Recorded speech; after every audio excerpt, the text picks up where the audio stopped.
Alors, bonjour à tous et bienvenue à ce 13e épisode de l'Antichambre d'écho. Aujourd'hui, j'ai le plaisir de recevoir Alexandre Provencher-Gravel, professeur de philosophie au Cégep de Sainte-Foy, chargé de cours à l'Université Laval pour le certificat sur les œuvres marquantes de la culture occidentale, et membre du Cercle du savoir, ainsi que Maxime Prévost, professeur au département de français de l'Université d'Ottawa, auteur de Rictus romantique, Politique du rire chez Victor Hugo et de L'aventure extérieure, Alexandre Dumas, mythographe et mythologue. Alors, bonjour à vous deux et merci d'avoir accepté l'invitation. Avant qu'on se lance dans la discussion, j'aurais aimé faire un bref préambule sur, la raison pour laquelle je vous ai invité aujourd'hui. On a l'habitude à l'Antichambre d'écho de discuter de sujets d'intérêt public, plus du côté des politiques publiques. Mais comme on a fait plusieurs épisodes sur l'éducation, sur la philosophie, sur l'histoire, mais on a touché en filigrane aux œuvres marquantes de la culture occidentale. Et puis là, ça m'a donné envie de faire un épisode vraiment dédié à ça, parce qu'on a parlé beaucoup, entre autres, de culture générale, de culture avec un grand C, de la culture commune qu'on perd un peu, et puis de la crise de sens, que peut-être les grandes œuvres pouvaient être un remède à cette crise de sens là, dans nos sociétés séculaires. Alors, ça, c'est juste des petites bribes des conversations qu'on a eues précédemment. Ceci dit, la table est mise. Là, dans le fond, je voudrais qu'on commence d'emblée avec pourquoi les grandes œuvres sont importantes, selon vous, puis qu'est-ce qui fait en sorte que ça devrait faire partie de la formation intellectuelle et morale des individus? Je me permets de commencer. Les grandes œuvres sont-elles importantes? Dans notre société actuelle, et c'était ça le sens du livre de Raphaël Arthur McNeill, on a perdu un peu la notion de classique. Mm-hmm. On n'a pas l'idée que c'est important de connaître ces œuvres-là pour se considérer éduqué. Et donc, c'est encore, à une autre époque, ça aurait été une évidence de dire qu'il faut lire les grandes œuvres, mais là, peut-être, aujourd'hui, ça l'est moins. Nous, ce qu'on fait, entre autres, au certificat sur les œuvres marquantes de la culture occidentale à l'Université Laval, c'est qu'on invite tous ces étudiants qui, finalement, vont faire toutes sortes d'emplois, ils vont avoir toutes sortes d'emplois dans leur vie. Ils vont aller en médecine, ils vont aller ingénieurs en physique, il y en a qui vont aller, bien sûr, en littérature, en philosophie, il y en a qui peuvent devenir sages-femmes, toutes sortes de gens, donc, mais qui reconnaissent, eux, qu'ils ont besoin de connaître ces œuvres-là dans leur vie pour rendre leur vie meilleure par la suite. Mm-hmm. Et donc, c'est ça, moi, la première chose que je dirais des œuvres marquantes, et c'est comme ça que c'est souvent défendu. D'ailleurs, c'est par le fondateur des Great Books Program aux États-Unis, celui qui avait lancé cette idée-là dans les années 20 aux États-Unis. C'est l'idée que ces œuvres-là sont bonnes pour la vie, rendent notre vie meilleure. Mm-hmm. Elles nous éclairent sur qui on est en tant qu'être humain. Donc, elles ne sont pas en train de nous parler, évidemment, ce pas des œuvres qui sont en train de nous parler de ce qu'on nous rend meilleurs comme travailleurs. Mm-hmm. Ce sont des œuvres qui nous parlent de la vie humaine, de sa complexité, des différents types d'êtres humains qu'on va tous rencontrer dans une vie. Ça nous aide à nous connaître nous-mêmes à travers ces récits-là ou ces essais-là. Et donc, voilà, moi, je pense que c'est pour ça que n'importe qui va profiter de ces grandes œuvres parce que n'importe qui est un être humain. Oui. Et va en profiter pour ça. Mm-hmm. Oui, à ceci, évidemment, je ne peux pas être en désaccord. Et à ceci, j'ajouterais que les grandes œuvres sont très concrètement un lien qui nous unisse au passé, qui nous lie au passé. Puis les liens qui nous relient au passé deviennent de plus en plus rares de nos jours. De toutes les manières possibles, je sens qu'on vit dans ce que certains ont appelé un présent perpétuel, le présentisme. Et si on coupe le lien qui nous unit au passé, les liens qui nous unissent au passé, on coupe en même temps les liens qui nous unissent au futur. C'est-à-dire qu'on n'a plus vraiment de possibilité d'évaluer la situation présente qu'on est en train de vivre. Donc, les œuvres du passé, les grandes œuvres, ou parfois des moins grandes œuvres aussi, peuvent assurer ce lien.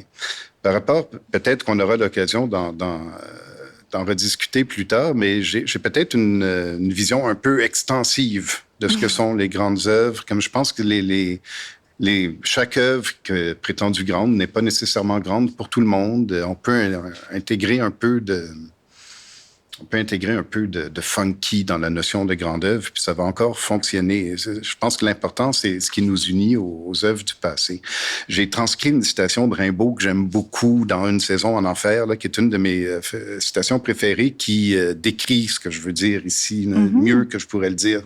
Donc, je cite Rimbaud, et il écrit dans Une saison en enfer: « J'aimais ces peintures idiotes, dessus de portes, décors, toiles de saltimbanque, enseignes, enluminures populaires, la littérature démodée, latin d'église, livres érotiques sans orthographe, romans de nos aïeuls, contes de fées, petits livres de l'enfance, opéra vieux, refrains niais, rythme naïf. » Donc, parfois la beauté ou le sens peut se trouver aussi ailleurs que chez Platon ou Descartes.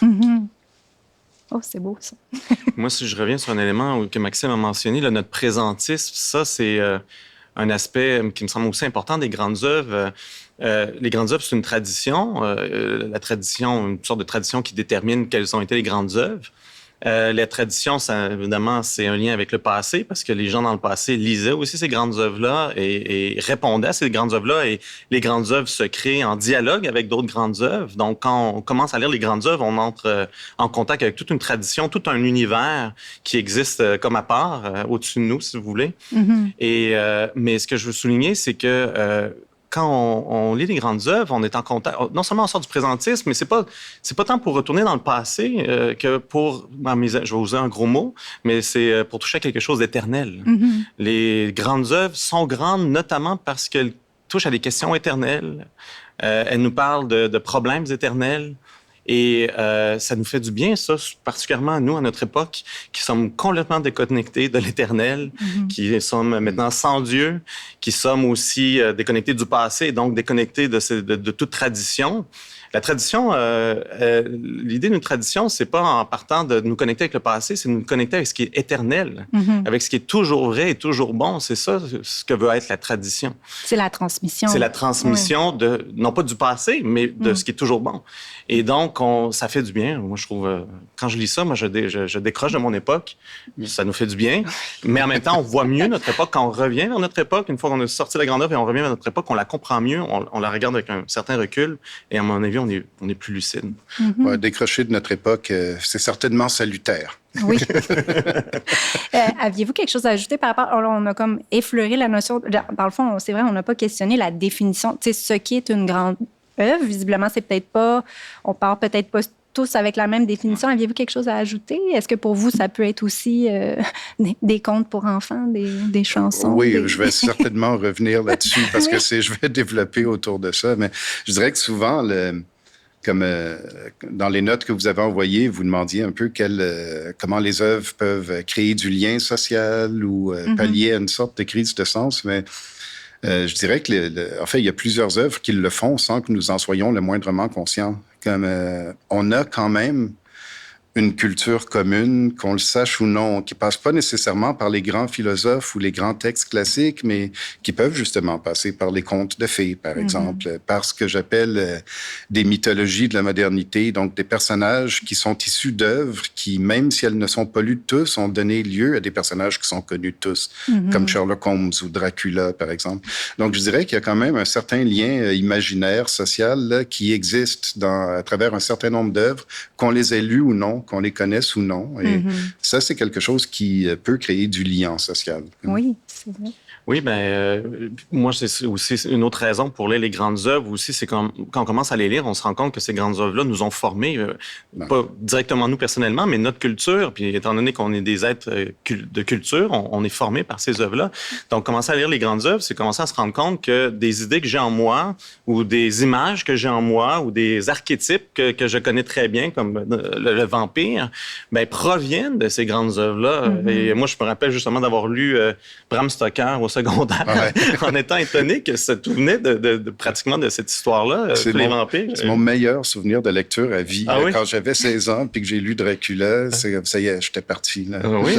J'allais devenir prof de littérature. Et où on lit Frankenstein de Mary Shelley, puis on se rend compte que ça n'a pas grand-chose à voir avec le bonhomme à deux clous, puis les images qu'on a. Mais cela dit, ce sont les idées qui nous forment proviennent souvent des grandes œuvres. et qui ont formé notre culture occidentale. Et donc, encore, c'est un moyen de se connaître soi-même et connaître notre monde que de lire les grandes œuvres. Il faut passer par ceux qui ont créé ces idées-là et ces images-là pour mieux les comprendre et donc mieux se comprendre nous-mêmes. Mm-hmm. Et sur la définition d'une grande œuvre, qui était la question initiale, qu'est-ce que c'est? Bon, il y a matière à discuter, évidemment. Raphaël Arthaud McNeil, lui, reprend notamment l'idée de Matthew Arnold, qui est très large, qui est le meilleur de ce qui a été pensé et dit, je crois. Je me rappelle plus la citation exacte. Moi, je dirais, les grandes œuvres sont déterminées. Les grandes œuvres, c'est celles vers lesquelles on revient continuellement. Et que les gens, là je me permets aussi une définition un peu osée, mais que les gens cultivés reviennent, vers lesquels ils reviennent régulièrement. C'est un point de référence, c'est une catégorie dans leur tête, c'est quelque chose, c'est une œuvre à partir de laquelle c'est inimaginable, si quelqu'un ne connaît pas cette œuvre-là, de penser certains problèmes. Alors ça serait un peu ma définition d'une grande œuvre. Une catégorie à part. C'est l'idée du mot classique, une catégorie à part, mais qui permet de justement mieux comprendre tout le reste. Puis sans ça, on n'est pas capable de comprendre tout le reste. J'ajouterais un élément fonctionnel, peut-être. Mais premièrement, Alexandre est philosophe et moi, je suis professeur de littérature. Donc, on a des perspectives un peu différentes. Oui. Moi, je dirais, comme grande œuvre, je qualifierais de grande œuvre toute œuvre qui a une profonde empreinte culturelle. Donc, qui, à travers les siècles, les décennies, les générations, s'est propulsé et réactivé d'un public à l'autre, souvent de manière transmédiatique. Donc, à l'origine de ça, il y a une œuvre, en général, et c'est très souvent des œuvres du 19e siècle français ou britannique. Mais cette idée de l'empreinte culturelle me semble vraiment importante. Donc, je dirais, par exemple, les comic books qui ont donné naissance à Superman en 1938 sont une grande œuvre parce que l'empreinte culturelle est profonde. Mm-hmm. Donc, c'est pas nécessaire. Ben là, on parle quand même d'avoir traversé un peu l'épreuve du temps quand même. Là. Oui. L'épreuve du temps, c'est déterminant. Mm-hmm. Oui. C'est ça. La presse faisait un exercice intéressant récemment. Il sortait les 25 classiques québécois au cinéma et en littérature. L'exercice était intéressant, mais ils remarquaient eux-mêmes, j'ai pas relu le dossier, mais mon souvenir, c'est que...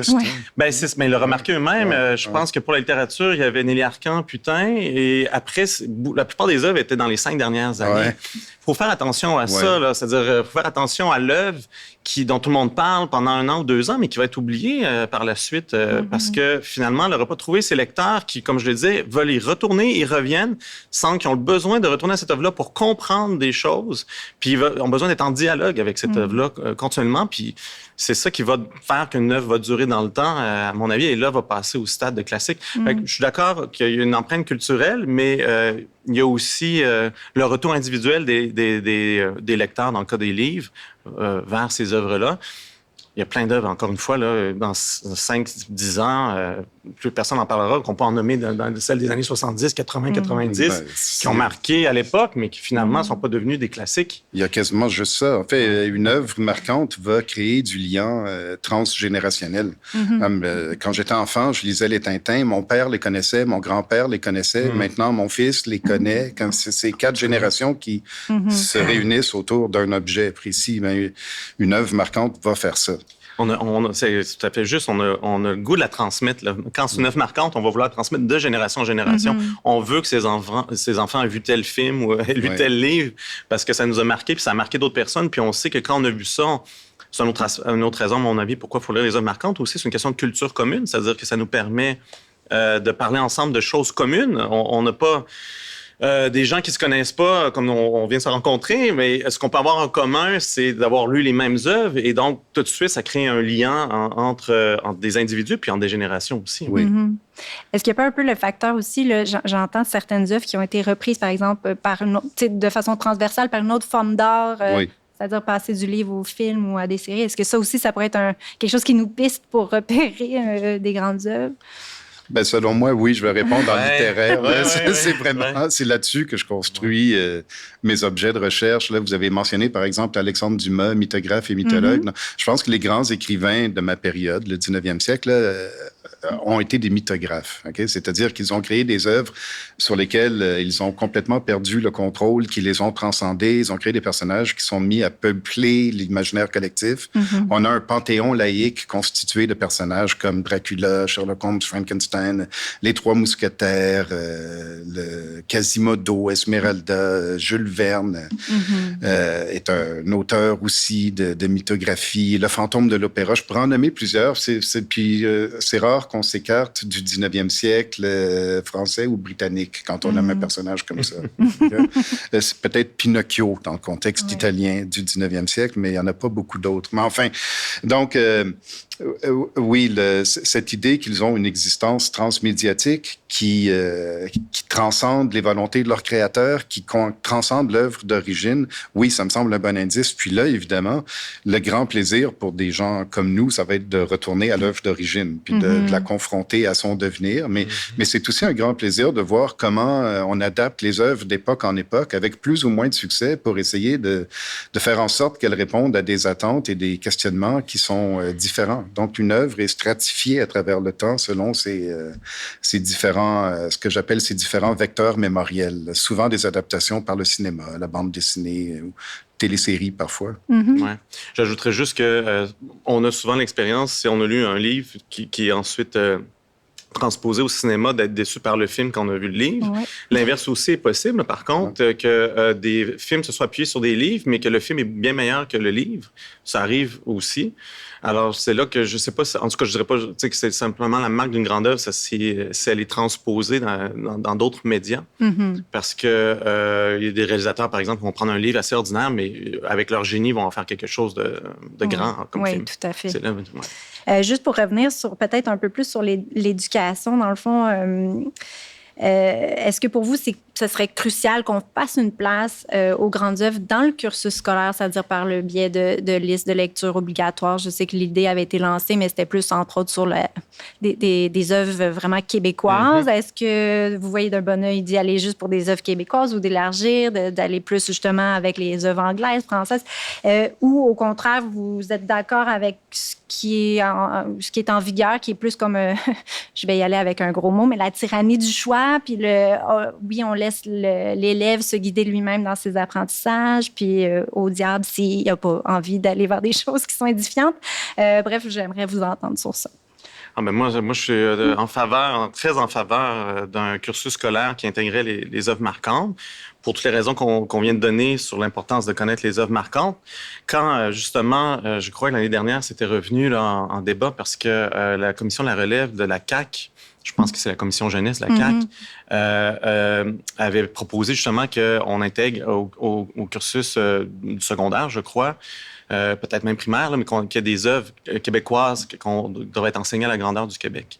Et c'est vraiment dommage qu'il n'y ait pas ça en ce moment, à mon avis, que certaines œuvres, on se dise au moins au Québec, tout le monde les connaît ou les a lues ou peut un peu en parler, au moins, évidemment, je sais bien que il y en a plein qui vont oublier ce qu'ils ont lu à l'école, mais qui vont en avoir entendu parler. Un jour, ils pourront y retourner. Certains, c'est fascinant en tant que professeur quand on rencontre des gens plus âgés que nos étudiants, mais qui sont allés au cégep, à l'université, au secondaire. Comment ils nous disent deux choses. Souvent, ils nous disent, à l'époque, j'étais souvent pas assez mature pour comprendre l'œuvre devant moi. Mais maintenant, j'aurais le goût d'y retourner, puis je comprends l'importance de ces choses. Bon, mais alors, si tu as déjà eu un accès à ces choses-là, quand même, au secondaire, ça peut même ouvrir les portes ensuite à 30 ans ou à 40 ans pour y retourner. Alors moi, je suis très en faveur de ça. Je trouve ça dommage que ça n'ait pas lieu. On pourrait discuter des raisons là, de la résistance de ça, mais moi, en tout cas, je pense que ça devrait faire partie. Juste des œuvres québécoises, déjà, là, parce que là, si on embarque dans des œuvres internationales, en tout cas, les grandes œuvres occidentales, il va y avoir encore plus de débats, mais en tout cas, c'est certain que les œuvres québécoises ne seront pas lues. Classiques, ils ne sont même pas lus au Québec. Je veux dire, qui va les lire si nous-mêmes, on ne veut même pas nous les faire lire? Je suis d'accord, mais avec quelques bémols. OK? Donc, Bon, ce que j'aime beaucoup dans l'idée d'avoir peut-être un petit cursus commun, mais pas trop étendu, un petit cursus commun d'œuvres québécoises, par exemple, c'est que ça va créer justement une culture commune, ça va créer du lien, que les gens aient aimé les œuvres ou pas. Un exemple anecdotique, mais quand j'étais au secondaire, j'ai encore des amis du secondaire que je fréquente, puis on a lu, quand on était en secondaire 4, Agagouk. Okay? Puis on n'avait pas aimé Agagouk tellement quand on l'a lu à l'époque, mais on en reparle presque à chaque fois qu'on se revoit aujourd'hui. C'est un sujet de discussion. Puis en fait, c'était très bon. Maintenant que j'y repense, c'était un bon roman. Donc, ça crée effectivement, ça crée du lien social. Mais là, il faudrait bien choisir. Là, je prendrais quelque chose comme Le Survenant, peut-être Maria Chapdelaine, peut-être Hubert Aquin. Pas des œuvres, disons, qui n'ont eu aucune empreinte culturelle, justement, pour reprendre ce concept-là. Mais je me méfie un peu du concept de liste de lecture. Je pense qu'il n'y a aucune liste de lecture qui va pallier à la perte de sens qu'on évoquait en début d'émission. Je pense qu'il y a des trajectoires individuelles qui doivent être faites. Et ce que j'aimerais d'un système d'éducation fonctionnel, c'est qu'il crée une culture dans laquelle on puisse recevoir des œuvres. C'est-à-dire, sans nécessairement avoir lu une liste d'œuvres, savoir qu'elles existent. Donc, créer, si vous voulez, plutôt que d'essayer de dire on va cultiver des gens en leur faisant lire des grandes œuvres, disons, cultivons des gens de manière à ce qu'ils puissent découvrir des grandes œuvres. Découvrir les grandes œuvres qu'ils sont, disons, qui vont avoir du sens pour eux et qu'ils doivent découvrir. Donc, ça présuppose entendre parler d'un certain nombre d'œuvres. Ça ne suppose pas, à tes yeux, de les lire ou Mais ça peut être de les lire partiellement, d'en lire des extraits, mais plutôt comme... j'imagine quelqu'un qui grandit, qui n'a pas de livre à la maison, qui va pas à la bibliothèque. L'école, ça devrait être un lieu pour te dire ceci existe. Puis, je veux dire, c'est dur de passer de... Je lis pas, j'ai pas vraiment de contact avec le passé. Tout d'un coup, je vais lire Descartes. Puis dire, je vais retirer quelque chose de ça. Je pense qu'il faut plutôt créer la toile de fond. Un texte j'aime bien l'enseignement par la mythologie, les mythologies. Donc, un texte qui me semblerait important, mais qui doit être manié avec beaucoup de doigté, par exemple, ce serait les Métamorphoses d'Ovide. Parce que c'est le point d'arrivée, si on veut, de tous les mythes de la Grèce et de la Rome antique dans un seul livre, comme que je mettrais entre les mains de tout le monde. Là, mais ça prend un professeur qui est capable de traiter le livre comme un point de départ et pas un point d'arrivée, parce que c'est très aride. Il y a 2 millénaires qui nous séparent de ça. Donc, il faut expliquer la toile de fond. Ces personnages-là existent aussi dans la tragédie grecque. Ils ont été réactivés à différentes époques. Ils existent en peinture. Puis là... pas demander aux enfants de lire les Métamorphoses intégralement. Ce que j'ai fait récemment pour la première fois, puis c'est hard, c'est long, là. Mais de savoir que ça existe, puis être capable de se promener à l'intérieur des livres, être capable de se repérer à l'intérieur des livres et surtout d'avoir une idée ne serait-ce qu'approximative du contenu d'un certain nombre de livres. Par exemple, en philosophie, j'y ai pensé, on enregistre la veille de Noël. J'ai 2 jeunes hommes à la maison. Là. J'ai un fils de 21 ans, puis mon beau-fils qui ont 20 ans. Puis je leur ai tous les deux acheté, j'ai eu une illumination, je leur ai tous les deux acheté The History of Western Philosophy de Bertrand Russell, en me disant, ils pourront lire ça comme chapitre à la fois. Si jamais ils se demandent comme qui est Nietzsche, bon, ils pourront aller lire le chapitre là, comme j'avais lu, moi, quand j'avais 20 ans, puis ça m'avait formé. Peu importe, j'aime bien Bertrand Russell, mais peu importe ce qu'on pense de lui, puis c'est daté, ça date des années 40, il s'arrête au début du 20e siècle. Mais ne serait-ce que pour voir la table des matières. Donc, j'imagine de quoi il parle. OK, des présocratiques, hein? Ah, Socrate, OK, OK. Puis là, voir des noms, des listes de noms. Puis ensuite, ils peuvent aller décider d'aller lire et se repérer, puis éventuellement passer aux œuvres même des philosophes qui sont évoqués. Mais ça prend une espèce de... Je pense que il faut qu'on crée une réceptivité à la culture avant d'arriver avec les textes. OK? Puis, je peux être convaincu de l'opposé, là, mais je suis pas opposé aux listes, mais je m'en méfie un peu. Je suis pas sûr que ce soit une panacée. si je peux répondre, moi, je suis plus de l'école où si on va apprendre à nager, il faut sauter dans l'eau. Alors, moi, je suis plus dans l'idée qu'on devrait faire lire les œuvres marquantes, faire voir les films marquants, aller au musée, voir les peintures, même si, effectivement, il y a des gens qui n'ont pas du tout le bagage ou le contexte pour bien interpréter les choses. Il faut plonger, il faut commencer par plonger, puis il faut y trouver un plaisir. Puis là, c'est là que le rôle du professeur. Le rôle du professeur, c'est justement de faire en sorte qu'il ne se noie pas, là, quand même, quand on l'a lancé dans l'eau. Mais que déjà, le contact de l'eau, il y a une sensation que j'ai jamais connue. Il y a quand même quelque chose d'intéressant. Donc, je transfère l'analogie, là.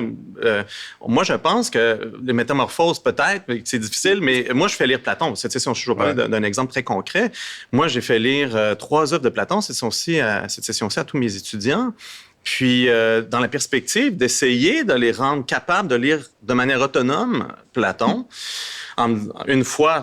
Première fois, ça va être très difficile, vous ne comprendrez rien. Deuxième fois, c'est la répétition, mais là, vous avez déjà lu un avant. Puis la troisième fois, vous en avez lu 2 avant. Puis là, vous commencez à comprendre l'ironie de Socrate. Vous commencez à voir quand il est ironique. Vous commencez à comprendre qu'il faut regarder les définitions, par exemple, quand on lit Platon. Puis il faut regarder ce que Socrate vise avec ses objections.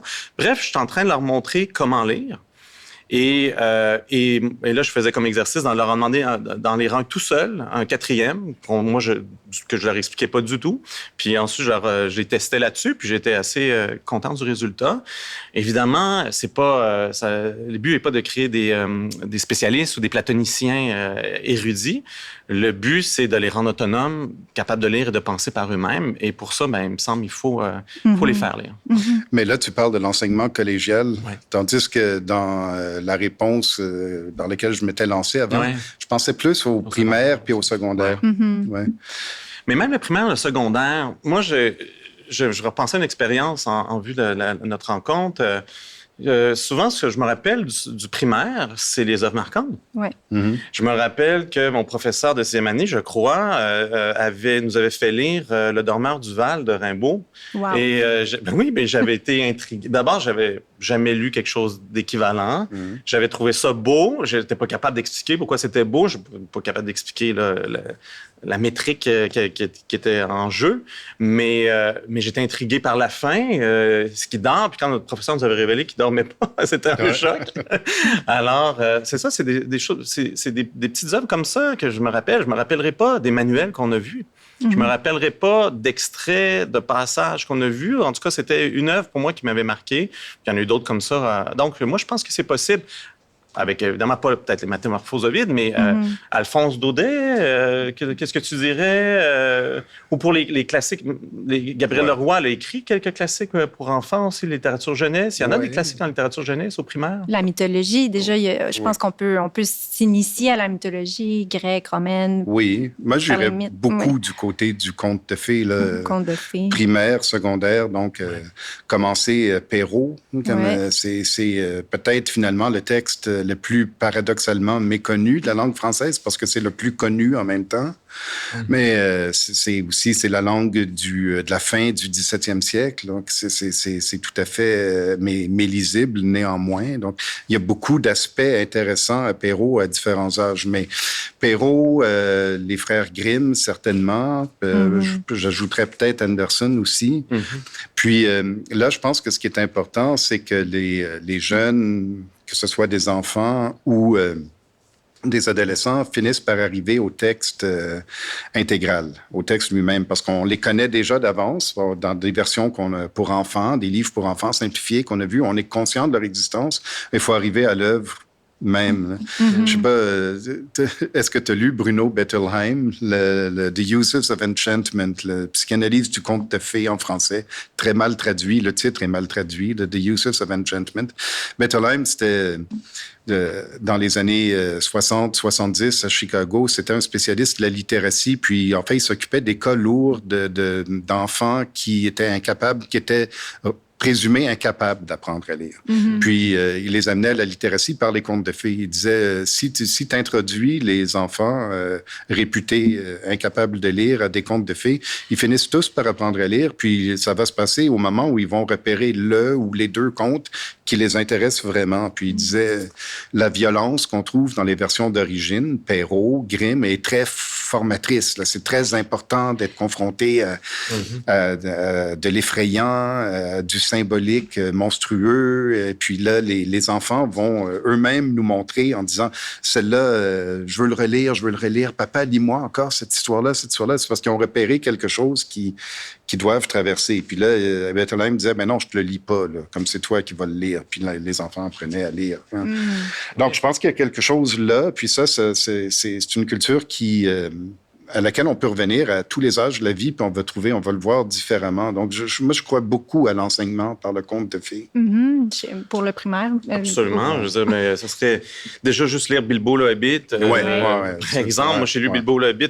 Ma tante qui, justement, habite Saint-Lambert, m'avait offert Bilbo le Hobbit à Noël, je crois. Puis j'avais lu Bilbo le Hobbit. Ça m'avait marqué, sans savoir qu'à l'époque, les films de Seigneur des Anneaux n'étaient pas sortis. Il y avait juste la version en dessin animé que j'avais pas vue. Mais j'ai lu Bilbo le Hobbit.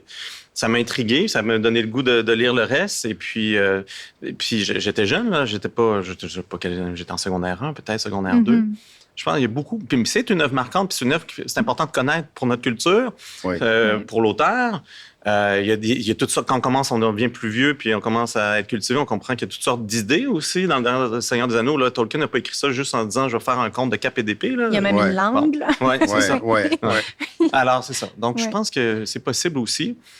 Mais j'irais aussi du côté de Jules Verne, Voyage au centre de la Terre, là, dès l'école primaire peut-être, ou Le Tour du monde en 80 jours, dans lequel il y a un personnage féminin mystérieux et intéressant, ce qui n'est pas le cas dans Voyage au centre de la Terre. J'ai aussi une fille, puis elle a beaucoup de misère à rentrer dans les œuvres quand il y a juste des personnages masculins. Ou Les Malheurs de Sophie. Là. Ça, c'est un texte extraordinaire, sous-exploité, comme vraiment intéressant, qui se prête à toutes sortes de lectures, avec une héroïne très curieuse. C'est une grande résistante, Sophie. Là. Elle fait jamais ce qu'on lui dit de faire. Elle l'écoute pas. Comme ça me semble des bonnes vertus à transférer aux enfants, si possible, dans un contexte littéraire. Puis aussi, dans un contexte canadien, tiens, comme j'irais vers Honoré Beaugrand. Donc, La Chasse-Galerie et autres légendes canadiennes. Puis ça nous reconnecte aux Québécois, là, au plus local, notre folklore. Et aussi, ça se lit à différents âges et de différentes façons, mais on se rend compte en lisant ça que l'ainsi nommé Grande Noirceur avait aussi son principe de résistance. Là. Il y avait des libéraux, il y avait des gens qui croyaient plus ou moins aux préceptes de l'Église. Puis Honoré Beaugrand en était un, puis il met ça en scène dans ses textes constamment. C'est très satisfaisant. Puis si on progresse vers le secondaire, parce que là, on est bien lancé sur nos suggestions d'œuvres incontournables, si on va un peu du côté du secondaire, vous iriez vers quel genre d'œuvre? Bien, moi, déjà, l'année dernière, justement, quand il y a eu le débat, un mini-débat sur si on devrait avoir des œuvres marquantes, puis lesquelles, si on sort dans le québécois, moi, je serais tout à fait d'accord avec Marie Chauveline. Le Survenant, je mettrais Bonheur d'occasion aussi, Gabriel Leroy, par exemple. Si on sort du québécois dans des œuvres littéraires, L'étranger, ça a toujours été lu par les gens en secondaire 4, 5 qui arrivent au cégep. Moi, je suis professeur de cégep, ils arrivent au cégep, ont souvent lu L'étranger de Camus. C'est accessible relativement. Je veux dire, la langue n'est pas compliquée. Le sens est peut-être plus compliqué à comprendre, mais ça intrigue. Boris Vian, L'écume des jours, je sais que c'est enseigné, puis ça peut l'être au secondaire. En littérature, j'irais avec ça, en tout cas, du moins. Je ne sais pas si tu as d'autres idées. Oui, je trouve que les anglophones sont chanceux parce qu'ils ont Shakespeare. Donc, la question ne se pose pas. En fait, ma fille étudie à Ottawa dans une école francophone, mais même là aussi, dans les cours d'anglais, elle est en train de lire Macbeth en ce moment, par exemple. Ça, je trouve que c'est une grande chance parce que Shakespeare, contrairement à Racine ou Corneille ou même Molière, c'est tout un univers là, qui est... je pense que dans une pièce comme Hamlet ou Macbeth, tout le monde va trouver une porte d'entrée. Donc, j'irais peut-être là. Je serais peut-être traître à la langue française, puis j'irais peut-être du côté de Shakespeare. Mais les Molière n'est pas inintéressant non plus pour des jeunes. Là. Certaines pièces de Molière peuvent être intéressantes. Don Juan, certainement. Mais je sais pas, le malade imaginaire. C'est assez drôle. C'est assez drôle. Ça n'a pas Ça n'a pas toutes les strates d'une pièce de Shakespeare, mais pour le secondaire, c'est oui. Mais le Comte de Monte Cristo, Oui. mes enfants l'ont lu ou sont en train de le lire. D'ailleurs, le film qui vient de sortir est excellent aussi. Oui, c'est ça. Ça me semble, Dumas, ça me semble aussi un incontournable au secondaire. Mais c'est très long. Oui. Hein? Comme, ma fille vient de le lire et ça m'a étonné parce que je lis beaucoup avec ma fille, mais par elle-même, elle lit moins. Mais elle vient de lire Le Comte de Monte Cristo. Donc, on parle quand même d'un texte d'environ 2000 pages. Là. Oui, mais c'est vrai, mais mettons qu'il l'avait fait en 5 tomes. Là. Ouais. Ça a peut-être été moins imposant. Mais en fait, je dis ça parce que c'est le film qui lui a donné l'impulsion de le lire. Donc, ça peut être une des vertus des films. Oui, mais Harry Potter, c'est long, là, quand on considère tous les tomes. Oui, c'est pourtant, vrai. il y a plein d'adolescents qui lisent ça en ce moment. Mais ma fille est en train de lire Harry Potter, elle est dans le 4e tome en ce moment. Donc, c'est imposant si on le mettait dans un seul livre, ça serait intimidant, mais quand c'est plusieurs tomes, puis on le voit comme ça. Puis la littérature qui n'est pas marquante, que mes enfants lisent, ils lisent quand même le tome 1, 2, 3, 4, 5 et ils avancent assez bien. Le vrai challenge, c'est qu'ils ont tellement de sources de divertissement maintenant que la lecture devient difficile. Ouais. Puis même l'idée de voir des films classiques, ça devient difficile parce que c'est pas l'habitude qu'on a aussi devant un écran d'avoir à se concentrer, puis de réfléchir, puis que ce soit pas juste du comfort food intellectuel. Un montage plus lent aussi dans les films du passé. Donc, oui, mais juste le générique d'entrée. Le générique d'entrée. On a perdu beaucoup de monde. Oui, c'est ça. Ah oui, absolument. Ça, c'est terrible. C'est terrible. Le problème d'attention des jeunes et des gens en général aujourd'hui, c'est un grand obstacle à la lecture des œuvres marquantes qui demandent du recueillement. Oui, mais d'ailleurs, là, on va sur les obstacles. Je vais juste faire une petite parenthèse parce que, il y en a question un petit peu là, dans La Perte et l'héritage que c'est, dans le fond, s'intéresser aux grandes œuvres, c'est élitiste, c'est inutile. On revient, on est confronté à notre vision utilitariste de l'éducation, puis là, à des problèmes de concentration et tout. Est-ce que vous êtes enseignant, donc vous avez peut-être vu aussi la progression des étudiants. Est-ce que vous êtes pessimiste par rapport à notre capacité à faire lire ces grandes œuvres-là ou au contraire, vous pensez que dans le fond, c'est juste une question d'attente, on a comme juste baissé la barre des attentes, puis si on la remonte, ça va progressivement revenir? Ou... Des fois, je suis pessimiste, d'autres fois, non. Alors, je sais pas, nul ne peut prédire l'avenir, mais moi, je continue à voir très clairement, en tout cas, qu'il y a un intérêt pour ces œuvres-là quand sont présentées par des personnes qui les aiment, puis qui transmettent cet amour-là qu'ils ont, puis sont même... Moi, quand j'enseigne, parfois, je suis ébloui moi-même du chef-d'œuvre que j'ai devant les yeux. Puis souvent, j'ai l'impression d'enseigner, d'ailleurs, moins par mes paroles et ce que je dis que par l'exemple, de juste montrer à quel point cette œuvre-là me marqué puis me fait comprendre des choses, puis l'enthousiasme que j'ai pour l'œuvre. Et ça, cette passion-là, mais je pense qu'elle peut encore être transmise malgré les obstacles. Il y a des obstacles à chaque époque. Il y a toujours des obstacles. Raphaël Arthaud McNeil en parle bien dans son livre qu'à chaque époque, il y a eu des obstacles. À une autre époque, ça pouvait être parce que ces œuvres-là étaient pas orthodoxes, allaient contre la religion catholique, par exemple. Alors, on pouvait pas enseigner, évidemment, on n'aurait pas enseigné les existentialistes. Sartre, on n'aurait pas enseigné ça. À d'autres moments, aujourd'hui, évidemment, c'est souvent le dead white male. Donc là, on nous entend ce discours-là comme quoi tous ces auteurs-là, étant donné que ce sont des hommes blancs et en plus sont morts, ils n'ont plus rien à nous dire, ils sont plus pertinents. Chaque époque, c'est des défis, mais qui ont toujours été surmontés à date par cette tradition-là qui est pas morte. Mais juste en terminant, ce qui est quand même étonnant de notre époque, c'est qu'on est quand même peut-être la seule époque qui n'en a pas fait clairement un objectif pédagogique. Je veux dire, autrefois, c'était évident que tout le monde devait avoir fait ses classiques ou lu ses classiques s'il voulait être cultivé. Puis là, c'est être cultivé aujourd'hui. Il n'y a plus ce surmoi là. Non, mais c'est ça. C'est plus, pour moi, l'importance, c'est plus un espèce de surmoi de culture. Être capable de se situer dans les productions culturelles, dans les époques, dans le temps, être capable de... Plutôt que... évidemment, je ne veux pas empêcher les gens de lire, puis je ne veux pas m'opposer mordicus aux listes, mais c'est créer la toile de fond qui va faire en sorte que... Parce que je pourrais répondre de deux manières, de manière optimiste ou de manière pessimiste. Là, comme j'ai l'impression, moi j'enseigne dans le contexte universitaire, j'ai l'impression que les jeunes reçoivent très bien les œuvres que je leur présente en général. Ça les intéresse, mais en même temps, ils ont fait un choix. Ils ont décidé d'aller étudier. Là. Je m'inquiète plus, je trouverais très difficile d'enseigner dans un contexte secondaire, par exemple. Puis là, d'introduire la littérature, je le ferais néanmoins, mais je trouverais ça me semble un plus grand défi. Et il me semble que ce qui importe, c'est de ne pas perdre cette notion d'envie et de, je veux dire le grand mot, qui est mon mot préféré, de liberté. Là. Il faut que les gens ayant acquis une certaine toile de fond culturelle, puissent faire des choix, se situer, se choisir. Et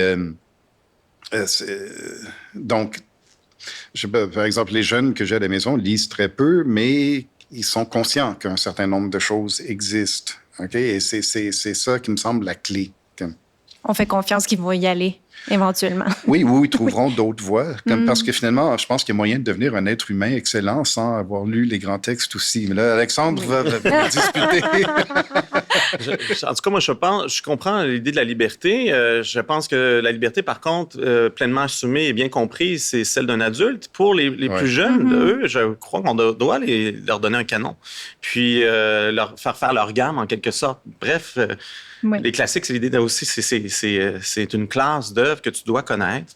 Alors moi, je pense, les deux principaux obstacles l'année dernière, quand on voyait le débat qui a eu lieu malheureusement pas assez longtemps sur la question, c'est la liberté du professeur qui veut pas se faire dire quoi enseigner. Ça, c'est l'obstacle numéro 1. Et l'obstacle numéro 2 qu'on entend tout le temps, c'est que ces œuvres-là, les œuvres marquantes, ne parlent pas de l'actualité, puis que les jeunes veulent entendre parler d'affaires actuelles qui touchent leur vie actuelle puis leurs problèmes, je dirais, quasiment intimes. Ben moi, je suis pas d'accord avec ces deux objections-là. Pour la première, je dirais juste brièvement que le rôle d'un professeur, c'est de transmettre cette culture-là. Je vais même oser dire que ça devrait être un critère d'embauche. Je veux dire, si tu veux être professeur, c'est notamment, peut-être pas exclusivement, mais notamment pour transmettre une tradition ou transmettre ces trésors-là du passé. Mais là, il va falloir que la liste soit bien faite. Oui. Mais la liste, dans le débat l'année dernière, la liste, on était aussi ouvert à dire, regardez, c'est une liste, et parmi celles-ci, vous pouvez choisir, ce qui est un bon compromis avec ce que vous appeliez la tyrannie du choix. C'est un compromis, me semble acceptable, mais que ça ne devient pas juste le professeur et ses lubies à lui, l'enseignement aussi. Et là, ça implique évidemment, bien sûr, de parfois peut-être avoir enseigné une œuvre que soi-même, soit on ne comprend pas ou soi-même on n'aime pas. Mais bon, moi, on l'aime pas, mais c'est un job, c'est un travail. Alors moi, Hubert Raquin, c'est par exemple pas mon auteur préféré personnellement, mais si on avait déterminé que les Québécois doivent lire ça, ça a été marquant, je vais le faire, puis je vais essayer de trouver quelque chose là-dedans. D'ailleurs, on est souvent surpris quand on essaie de rendre quelque chose aimable à quelqu'un, de trouver finalement quelque chose aimable dans la chose. Donc, bref, c'est ça. Puis pour la deuxième objection, très rapidement, là, actuel, il faut que ça soit actuel, je pense que c'est surfait, ça, vraiment. Complètement. Je pense que les jeunes, ils ont besoin des fois de sortir de leur monde, justement. Puis en plus, quand on leur propose des œuvres actuelles, c'est quoi actuel? On va faire lire des romances, mais mettons, une jeune fille qui décide de se prostituer, puis ça, c'est des enjeux actuels, elle fugue de chez ses parents. La plupart des jeunes filles vivent pas ça, premièrement. Puis je sais pas pourquoi. Moi, je me rappelle juste rapidement que quand j'étais au secondaire, soit qu'on nous faisait lire, je ne sais pas d'où ça venait, mais tout le monde lisait Christiane F. C'est un phénomène générationnel. Oui, c'est ça. Je l'ai lu parce qu'il y avait eu le film, il y a eu le film qui est sorti en 1981. Tu vois, je suis un historien de la culture, je peux te lancer des choses c'est comme ça. Mais t'es très bon, mais moi, je me posais des questions comme pourquoi j'ai lu ce livre-là. Mais le film a eu un tel impact que c'est devenu un phénomène. Mais ça, tu vois, c'est un marqueur générationnel. C'est-à-dire que les gens qui ont grosso modo, comme aujourd'hui, 45, 55 ans, vont savoir de quoi tu parles. Oui, mais là... Mais parle de ça à quelqu'un de 30 ans pour le fun. Il faudrait que je la relise, honnêtement, avec mes yeux d'aujourd'hui, pour voir ça aurait dû mériter de passer à cette épreuve du temps, mais je pense que c'était le genre d'œuvre qu'on faisait lire aux jeunes à l'époque aussi parce qu'on pensait que ça allait les accrocher. Mais moi, je pense que c'est pas nécessaire de faire ça. Mais j'aime, dans ce qu'on vient d'évoquer, là, cette idée de la liste dans laquelle le professeur peut aller puiser, puis je l'aime d'autant plus si les étudiants ont eux-mêmes accès à la liste, parce que là, on crée le genre de surmoi que je voudrais créer. Donc, voici ce qui existe. OK, votre professeur a choisi ça, mais vous, il y a ça là à côté. Au département de français de l'Université d'Ottawa, j'ai été chargé de créer ça. On a créé une liste des 250 œuvres marquantes, non, 250 œuvres fortes de la langue française. Donc, depuis le Moyen Âge jusqu'à aujourd'hui, en France, au Québec, dans la francophonie. Puis, c'est un travail assez compliqué. Là. J'ai sondé les professeurs, je leur ai demandé leur liste. Je suis arrivé, j'ai fait un tri. Puis comme Est-ce qu'on peut avoir cette liste-là? Là, je voudrais vous dire oui, mais il y a un problème technique. Ils ont de la misère à la mettre sur le site de l'Université d'Ottawa. Non. Donc, elle n'est pas sur le site en ce moment. Je peux vous l'envoyer si vous voulez, que je peux envoyer mon document. Mais l'idée derrière cette liste qu'on aimait, c'est que, bon, on a un cours qui s'intitule, que j'enseigne, là, qui s'intitule Programme de lecture, où je fais une liste de 30 parmi ces œuvres-là, puis les étudiants doivent en choisir 15, OK? Puis là, ils sont contrôlés sur les 15. Mais j'aimais l'idée de la liste de 250 qui serait à la disposition de tout le monde, parce que là, ça crée une espèce de surmoi départemental, comme voici ce qui est. Puis évidemment, il y a plein de choses qui sont pas là. C'est remarquablement peu, 250 œuvres, quand on y pense. Effectivement. Vu que c'est pas seulement la France, pas seulement le Québec, il y a des œuvres africaines là-dedans, et des œuvres des Antilles, des œuvres du 21e siècle et du Moyen Âge. Là. Il y a la chanson de Roland et Putain. Là. Donc, c'est on couvre large. Ça ratisse large. Mais j'aimais cette idée de la liste, justement. Les étudiants peuvent aller voir et se dire, ah oui, ça, OK. Ouais. Ben, c'est un beau compromis, je pense. Puis ça évite la chicane qui s'en suivrait s'il fallait vraiment s'en tenir à un titre par année ou deux. Oui. On a couvert le secondaire. Là, si on parle aux adultes, quelles œuvres manquent à notre culture, selon vous, ou devraient y figurer? Là? Ben moi, je vais y aller avec un auteur que j'ai beaucoup travaillé, mais c'est pas la raison que je vais donner, évidemment, pas celle-là, mais je vais aller avec Jean-Jacques Rousseau. Baudelaire a dit un jour, tout le 19e siècle avait à se positionner pour ou contre Rousseau. Là, d'abord, vous avez le signe d'une œuvre marquante, une époque au complet, et tous les auteurs, et c'est factuel, là, c'est pour ou contre Rousseau. Et donc, moi, je dirais, il faut au moins avoir lu le second discours de Rousseau, si on a du temps, l'Émile de Rousseau, qui sont, en passant, c'est ça que dit Erskine, il dit, ces œuvres-là n'ont pas été créées là, pour être enseignées à l'université ou dans les collèges. Ces œuvres-là ont été créées pour des êtres humains, puis en disant qu'ils sont intelligents, puis qu'ils ont un bagage de vie, qui ça va leur permettre de comprendre ce que je raconte. Évidemment, la partie de ces œuvres-là, où comme je disais tantôt, on est en dialogue avec d'autres œuvres. Si le lecteur n'a pas lu ces autres œuvres-là, ça va être plus difficile de comprendre. Mais il faut commencer quelque part. Et donc, même quand, mettons, Rousseau va lui parler, il est en train de dialoguer avec Locke, mettons, au début de l'Émile, puis que la personne n'a pas lu le traité sur l'éducation de Locke, elle peut quand même avoir une idée de ce que Locke dit sans jamais avoir lu Locke. C'est le sens du livre que tu as apporté là, de Pierre Bayard. Et c'est comme ça qu'on devient cultivé quand même. Alors moi, j'irais avec Rousseau, l'Émile ou le second discours. Excellent. C'est un excellent choix.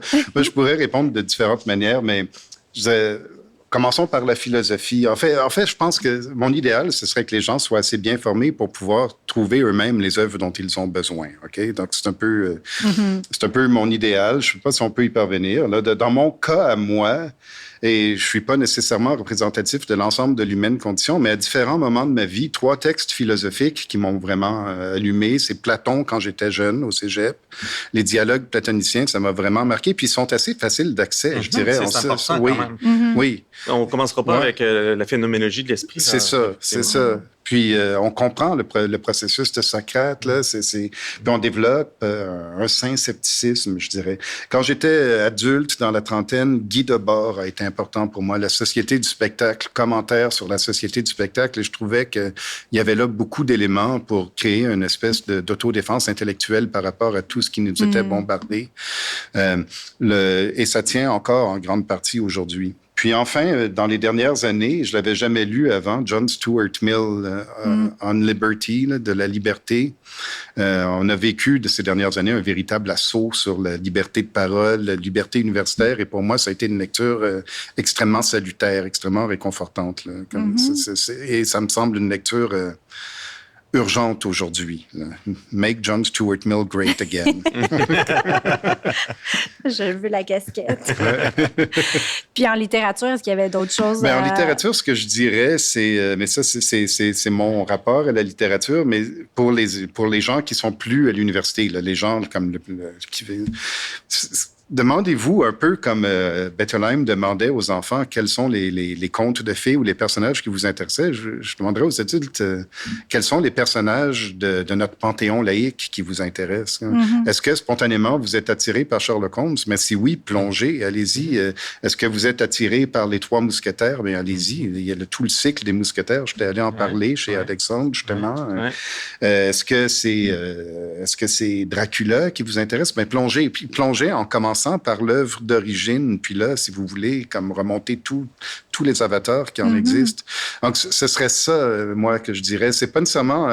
lisez Flaubert si vous avez envie de lire Flaubert, mais Madame Bovary n'est pas un mythe, c'est-à-dire qu'elle n'existe pas à l'extérieur du livre de Flaubert. Tandis que... les personnages que je viens de nommer avant sont des mythes de la modernité. Ils créent du lien social. Si vous allez à leur rencontre et que ça vous intéresse profondément, vous allez aussi pouvoir en parler. Vous allez aussi pouvoir réfléchir à l'attrait des gens à travers le temps pour ces personnages-là. Ça va vous sortir de votre chambre d'écho, tiens. Ouais. Moi, je dirais, il y a tellement de titres à proposer, littérature ou philosophie ou histoire, totalement, ou d'autres domaines encore. Je vais y aller juste avec un titre encore pour littérature. Moi, je dirais, tiens, avec Les Liaisons dangereuses de Laclos, que je viens de relire 2 fois et enseigner. Et ça me semble tellement un chef-d'œuvre. Ça me semble tellement juste parfait.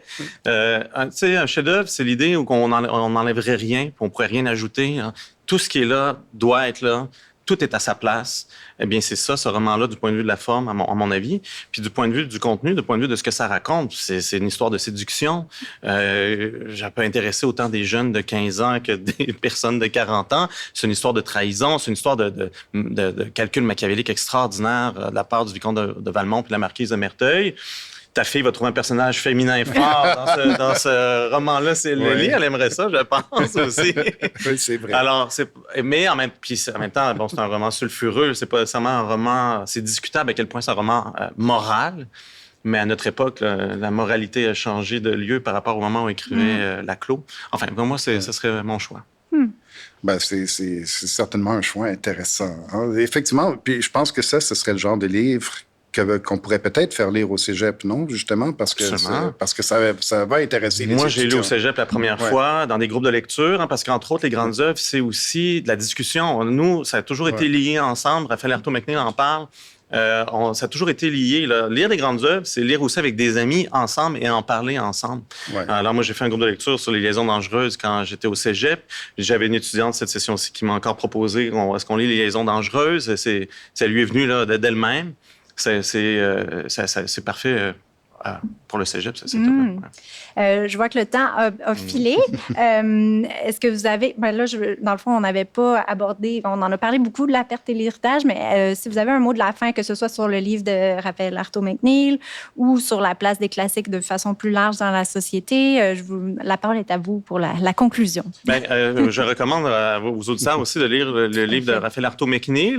Il fait une sorte de prédiction à la fin. Il dit « Mon œuvre ne sera pas classique, elle ne passera pas le temps. » Elle a été publiée en 2018, mais elle peut être encore lue en 2024 avec profit. Tout à fait. L'idée de Arthaud McNeil, la perte et l'héritage, hein, c'est ça, c'est qu'on a perdu...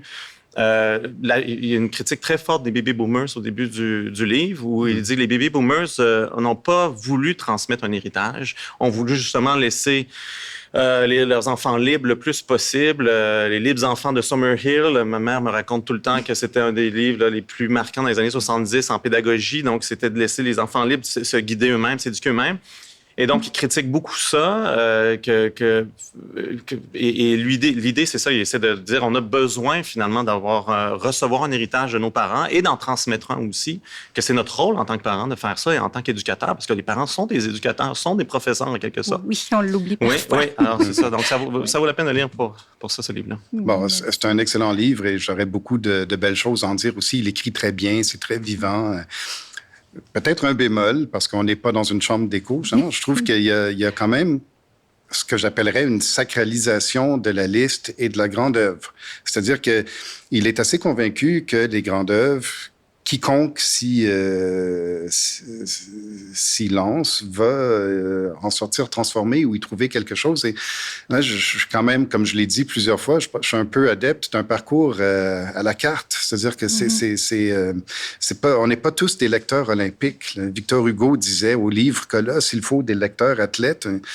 Moi, je me suis perdu dans la lecture. Je suis devenu professeur de littérature pour ça, pour avoir la liberté de me perdre dans la lecture sans que personne me reproche quoi que ce soit. Mais c'est pas tout le monde qui a cette liberté-là. Donc, je mettrais cette bémol, mais peut-être que je pourrais terminer en évoquant un autre livre dont on a parlé un peu.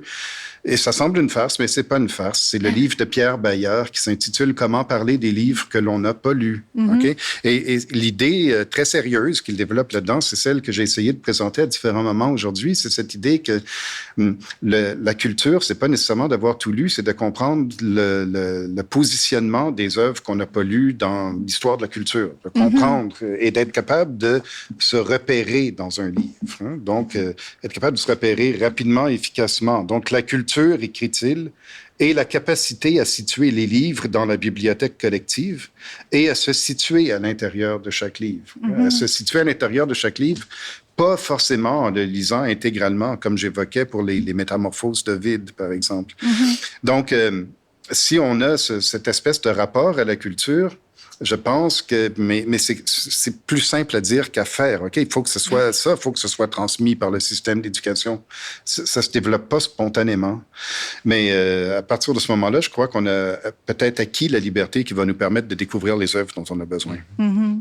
Si je peux me permettre un petit passage en conclusion, simplement à la question « Qu'est-ce qu'une grande œuvre ?» Arthur McNeill écrit ceci: « Les époques passent et les mœurs changent, mais certaines œuvres demeurent jeunes et fraîches. Ce sont les grandes œuvres, les œuvres marquantes. » Oh, wow. Moi, c'est ça. Une parfaite conclusion. Merci beaucoup à vous deux, messieurs. Ça fait un grand plaisir. Merci. Merci.